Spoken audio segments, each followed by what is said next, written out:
कृष्ण अवतार। द्वापर युग में जब अधर्म का बोलबाला बढ़ने लगा और आतंक चरम पर था, तब भगवान विष्णु ने अपना 8वां अवतार लिया, श्री कृष्ण। ये द्वापर युग का समय था जब पृथ्वी अधर्म के बोझ से करा रही थी। राजाओं के वेश में असुरों ने जन्म ले लिया था। अत्याचार इतना बढ़ गया कि स्वयं धरती माता ने गाय का रूप धारण किया और देवताओं के पास सहायता के लिए पहुंची। तब भगवान विष्णु ने आश्वासन दिया कि वे यदुवंश में अवतार लेकर इस अंधकार को मिटाएंगे।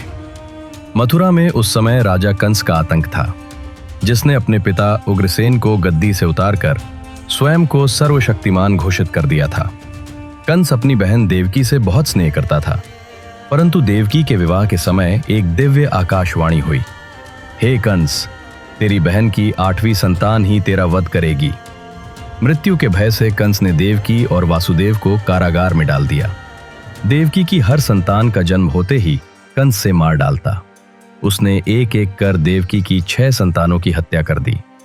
7वीं संतान के रूप में शेषनाग के अंश बलराम को योग माया के माध्यम से रोहिणी के गर्भ में पहुंचा दिया गया। भाद्रपद मास की घनघोर अंधेरी रात अष्टमी की तिथि थी।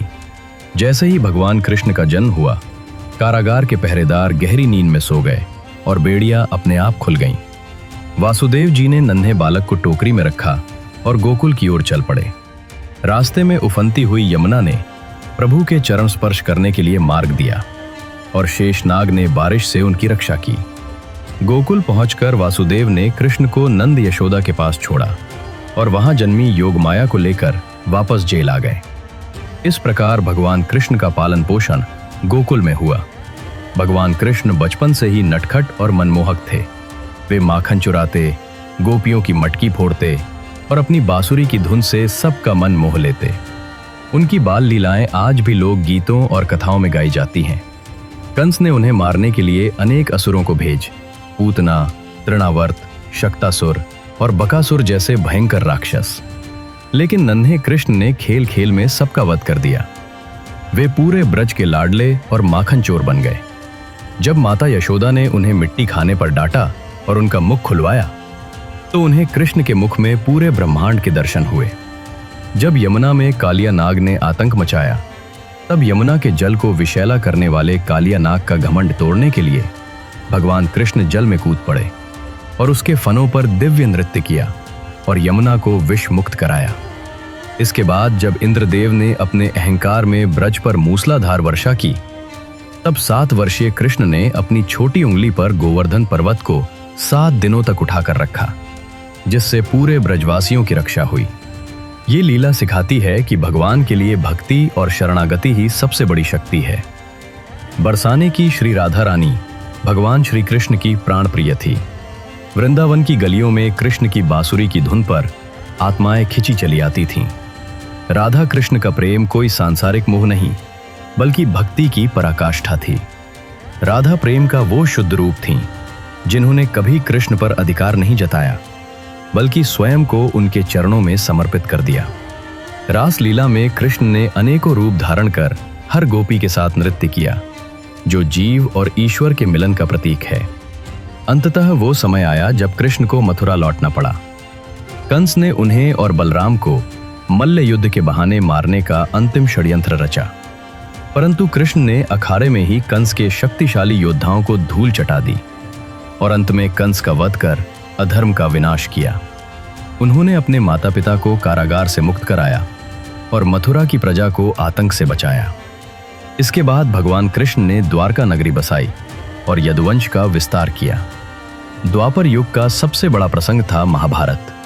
इसमें कृष्ण ने पांडवों का साथ दिया और अर्जुन के सारथी ही बने।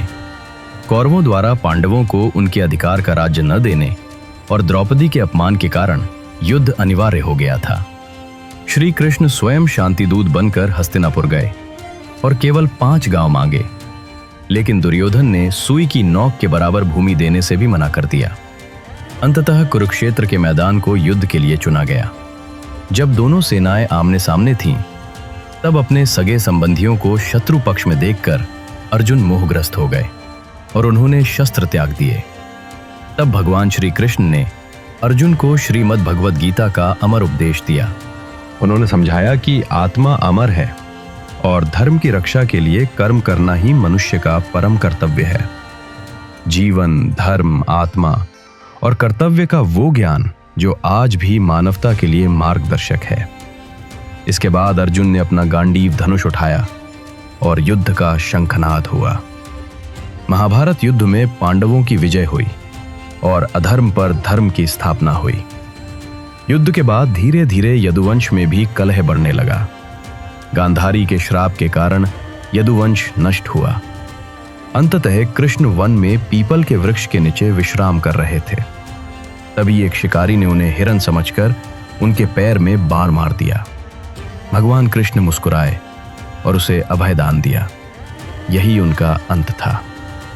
और इसी के साथ द्वापर युग समाप्त होकर कलयुग का आरंभ हुआ।